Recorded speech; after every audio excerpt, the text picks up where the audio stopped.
So I'm wearing a hat today because my hair is out of control.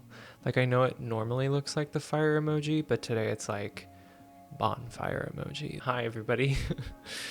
If you're new here, I'm Zach. I'm a photographer and arts administrator based in Santa Barbara, California. And over 1,000 of you have subscribed to this little channel. That's amazing. It makes me so happy. I'm so grateful to see so many of you here on the channel. Like, less than a year ago, I could not imagine having more than 100 subscribers, even 100 subscribers.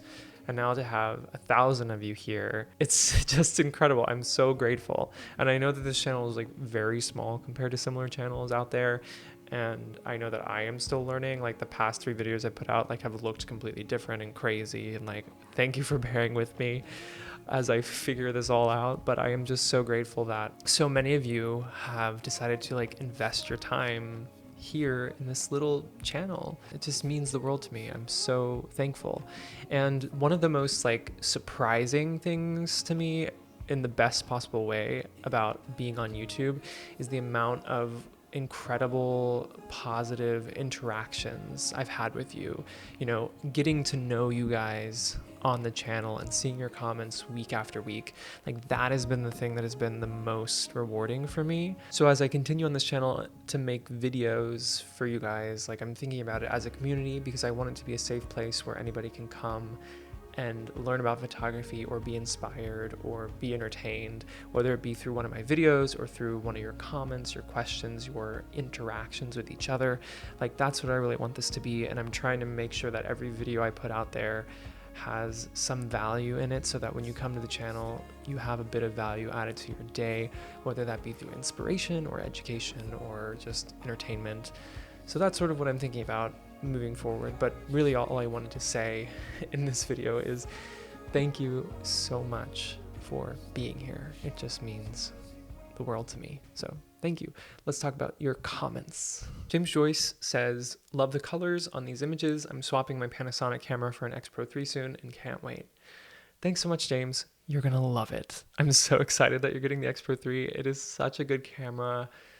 Yeah, it's awesome. You're gonna love it. Thanks. I'm glad you like the colors of these pictures. Yeah, really appreciate the comment. Patrick Resendith says, great video. I used to be an autofocus bokeh and sharpness junkie before selling my Sony APS-C and moving to Fuji. Actually like bumping up ISO and shooting acros now. Yeah, this is really awesome. Thanks, Patrick, for the comment. Shoot acros on your Fujifilm camera and bump up the ISO to get that grit that I was talking about in my recent grain video. Like, that's another way of doing it. I love the amount of grain and grit that black and white images can take. In fact, I have recently been using a film recipe by Kevin Mullins. He talks about it on his channel. It's called Badilla. It's a black and white Fujifilm custom setting that uses the monochrome film simulation. And it's like this really gritty, punchy, contrasty black and white. I love it. So go check that out. That is a really cool one if you're interested in black and white images on Fujifilm. So I do not have a sponsor for this video. No surprises there. But I do have a little company called American Riviera Co. where it's my way of like celebrating where I live in Santa Barbara. So I've printed my landscape photographs and my graphic design on these greeting cards. And you can buy them on my Shopify site. It's called AmericanRivieraCo.com. I also have metal prints that you can hang on your wall. And every order that you make comes with a unique Polaroid print, which is also like a landscape from Santa Barbara usually. And if you want me to sign anything, I will, or whatever. I don't know. Do people do that? But anyway, yeah. So check out American Riviera Co. if you have someone that you want to give a little gift to, give a little bit of California to, or if you just want to bring some California into your space. Like, these are really nice, beautiful metal prints that you can hang up on your wall, and they just add a little pop of sun in your room. So if you're curious, check out AmericanRivieraCo.com, my little brand. I'll leave a link in the description. Thank you so much. I'd really appreciate it if some of you would check that out. That would be cool. Michelle says, Zach, great video. I love grain, just something about the look. I need advice. I just got an X Pro 1, which I love. Still undecided about the lenses. Got the 18f2, the 35f1.4 with the camera, but lean towards the Fujicron size, shape, and better autofocus. And near silent are cool to have on an older, slower body. Are you happy with the trio? That is what you have, right? Also, to take my photography to the next level in terms of editing, would you recommend Lightroom or Capture One to start with? And for an overall solution, I want to keep things minimalistic, nice and easy workflow, nothing too fancy. Cheers from Switzerland. Thanks, Michelle, for commenting all the way from Switzerland. That is so cool. I'm glad that you found the channel. Really appreciate the comments. Some good questions here. So in regards to lenses, I have the 23 f2, the 35 f2, and the 50 f2 for my Fujifilm X Pro 3 because those lenses are perfect for the way that I use that camera, which is mostly personal, everyday camera that I can just pick up and take with me everywhere, sometimes for pro work. Also, I don't need fast aperture lenses on my X Pro 3 because I have them on my Canon system. So if I want a really dreamy bokeh look, I'll go with my Canon system. And the Fujifilm is more of a pick up and go kind of camera for me. So for that reason, I have selected these 3 f2 lenses. Now, your situation might completely differ from that. And if you're someone who wants the fast aperture lenses, go with the fast aperture lenses from Fujifilm. They're amazing. I've heard so many good things about those lenses. But if you're like me and you want a smaller package, something that's going to be easy to take with you everywhere, something that's weather sealed, then go with the smaller ones. It's really up to your way of shooting, you know. It's hard for me to recommend something because I don't really know your full situation. And in regards to Lightroom versus Capture One, I like both softwares. I quite like Capture One. I have the Fujifilm only version of Capture One. So if I'm going out for the day and shooting Fujifilm files for myself, I'll edit them in Capture One because it works so great and I do quite enjoy it. But for like my professional workflow, I always use Lightroom just because it's built into my workflow, and I also shoot with Canon. And so I just pop the photos into Lightroom and edit them. Even if I'm shooting with Fujifilm files, I still edit them in Lightroom. For me, it hasn't been a big enough issue to warrant moving to Capture One all the way. I just don't use Fujifilm enough in my professional workflow to make that make sense for me. And also, like, I have the full Adobe suite because I use all the apps. So I'm sort of stuck on Lightroom. Like, it's just what I use and I quite like it. But like I said, I like both of them. So just figure out what works for you. Again, it's hard for me to make that recommendation without knowing your situation completely. But I would say if you're just shooting Fujifilm and you don't feel like you need Adobe, yeah, go with Capture One. It's a great, great option. But yeah, think about your situation and what makes most sense for you. But anyway, thanks so much for the comment. It's a really, really great question. Mitch Lally commented on my R6 video. In my R6 video, I actually put a clip of his video about the R6 where he talks about dynamic range. And he commented, "Ha, nice video, man, and thanks for the mention." If you don't know Mitch, check out his channel. He's really fantastic. He's an inspiration for me, certainly. And I was stoked to see that he commented on this video. Pretty cool. Northern VT Photography says, "Is this the camera that everyone is talking about that overheats? If so, I'm kind of disappointed." Yeah, so the overheating thing. I didn't mention this in my R6 video for a couple of reasons. First was because I felt like literally every other video about the R5 or the R6 talked about overheating. So I felt like it was an issue that people just knew about.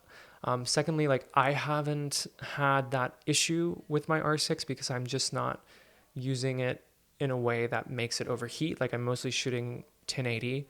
I'm not shooting 4K 60 for extended periods of time, or 4K in general for extended periods of time. I'm mostly shooting 1080, so it hasn't been an issue for me. So I didn't mention it, but he's right. I probably should have just mentioned it in the video for someone who wasn't aware about the overheating. For whatever reason, I should be more thorough. But I also think, like, if you're curious about overheating, go watch somebody else's video who has actually had experience with overheating, because I just haven't, so I can't really talk much about it, but I know that it is an issue. I also have heard that if you get an external recorder, it's less of an issue, so that's an option for you there. But like I said, go watch somebody else's video about it because they'll know more about the overheating than I will, just from experience. John Carrion says, "Why did you go with the 24 1.4 in the first place instead of the 35 1.4? I own both the 35 and the 50 and the 85, but I don't know if I should try the 24, although I already have a wide medium lens. Any advice?" This is a really great question, and thank you for asking it. I've had this question myself in regards to, I have the 24 and the 50. Should I get the 35? People really love it. Do I need it? It's like, do I need this lens? I went with the 24 because I wanted a little bit of extra length, and I also wanted it for video. I think it's a really unique focal length, and I really actually like it. And I've come to the sort of decision that I don't need the 35 because between the 24 and the 50, I get everything I need. I don't really need an in-between lens for myself. If it's something that you think would really benefit you, go for it. I mean, the 24 is an awesome lens. Yeah, again, it's like hard for me to say yes or no because I don't know your exact situation. Like if it's something that will be great for you, yes, totally. But I don't know, like think about it for yourself. And if you think you could really benefit from it, yeah, for sure, go for it. But for me, I've decided like the 24 and the 50 is totally enough for me. I don't need all the in-betweens. Perry Volton says, I think you need to switch off natural live view when using flash.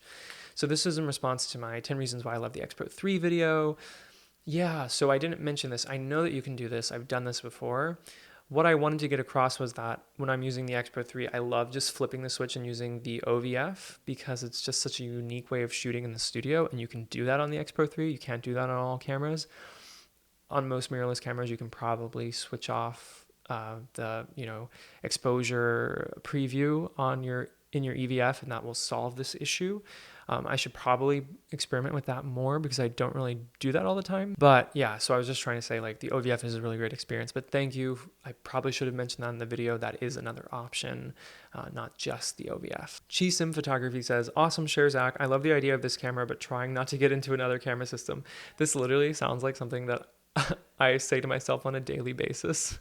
This is what I mean by like YouTube is a dangerous place because you see something and you're like, oh my God, that camera. But it's like, I already have 2 camera systems. Like I don't need another one. So yeah, we keep fighting the fight. Thanks for this comment. Evan Grove says, I'm always pumped to see a new video from you. Can't wait to watch you on your way to 100K subs. It'll happen quickly. Super informative Fuji stuff. This comment made my day. Thank you, Evan. That is really kind. I don't know about 100K. Like that would be amazing. I'm not even like thinking about that right now. So, but I appreciate your enthusiasm about the channel, and I appreciate you watching, and I really appreciate this comment. The support really means a lot to me, and I'm very glad that you find the Fujifilm information informative. I'm going to keep making some videos about Fujifilm, so yeah, thanks so much. Thank you for watching and subscribing. I really appreciate it. This is Wide Angle says, don't miss out on the 16mm 2.8. Totally love that lens. Yeah, so thank you for this comment and for mentioning the 16 2.8, and thank you for subscribing. I have been interested in the 16 2.8 mainly for video, but since I don't shoot a ton of video on my X Pro 3, like I don't really know if I need it. But I'd be curious to know if you guys like it. I would definitely love to try it. But let me know if it's worth it, the 16 2.8. What do you think? If it would be a good addition to my trio of lenses. I'm not really sure, not totally convinced right now, but I've heard good things about it and would definitely be open to trying it. So thanks for the suggestion. Dave Francis says, I have quite a few EF lenses. Do these work well in the RF mount, and what adapter do you use? Thanks. Yeah, thanks, Dave. This is a really, really good question. I only use EF lenses and I only use R bodies. So it works perfectly fine for me. I use both Canon adapters, one with a control ring and one just the standard. I've had no issues with the adapters. And in fact, the EF lenses work even better on my R cameras than they did on my 5D Mark IV. The autofocus is improved. It just is like a big upgrade to your lenses. So if you're worried about using EF on your R bodies, don't be, they'll work just fine. Shai Yamani says, this was a fun look back on the year. I only just found your channel and have really been enjoying it. I also use both Canon and Fuji systems, and I love them for different reasons. I also shoot live theater as well as being a performer, and I've enjoyed seeing your shots at the Opera Company. Thank you for all the great content, and I look forward to seeing more in the future. Thank you so much. This is such a nice comment and so nice to meet you. I am so glad that you're enjoying the channel, and it's so nice to meet another performer who appreciates the stage photography. I haven't seen a lot of stage photography on YouTube, so it's definitely something that I want to talk more about in these videos. If you are interested in seeing how I shoot stages video, let me know, because I would love to talk about it. It's on my list. I am also a performer. I'm a trained opera singer, and I work at an opera company. Don't really sing much anymore. If you want to see singing videos, let me know. I'm like genuinely curious like how my singing videos would do on the channel. I haven't made any recently. But yeah, let me know. And but anyway, thanks Shai for the comment. That's really cool to meet you, and thanks for watching. Patricia's Orchid says, you are just determined to make me take my photography more seriously. Thanks. I'm glad that the videos are helping. I hope they're helping. Thank you for commenting. You're consistently commenting on my videos, which is awesome. And you've been here since the beginning, and I really appreciate that. So thank you so much for being here. I always enjoy getting your comments from you. So thanks for watching. Achim Vasp, I think I'm pronouncing that right, says, the pictures show that you were a very bold step to use the APS-C with all the full frame hype going on was the right decision. The best pictures come from a camera that you really like to pick up and handle. Best wishes for you and this channel for the new year from cold and wet Berlin. Thank you so much. Thanks for all your comments. I really appreciate you watching and commenting, and thanks for subscribing. And hi from Berlin. Ich habe 2 Sommer in Österreich Gesang studiert, aber mein Deutsch ist nicht sehr gut. That might be terrible. I don't know. I had to look it up. It was singing that I studied in Austria, not German. So there you go. But anyway, thank you. I'm glad that you're enjoying the pictures shot on Fujifilm. I think, one of the things I'm trying to get across in this channel is that, using APS-C versus using full frame is just a personal choice. It's not going to make a major difference in your photography necessarily. And so I'm glad that you're enjoying that content, and thank you so much for watching. So that about wraps it up for this video. Thank you so much for watching. Like I said at the beginning, I'm so grateful to have all of you here on the channel with me.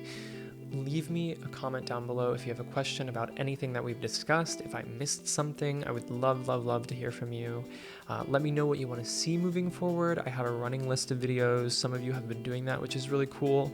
And I would love to continue to hear from you about what you want to see here. And as always, just thank you. Thank you for watching. If you're new here, consider subscribing. I'd love to see you in the next video, and give this video a like if you enjoyed it. Thanks, guys. And I'll see you soon. Bye. Love is free.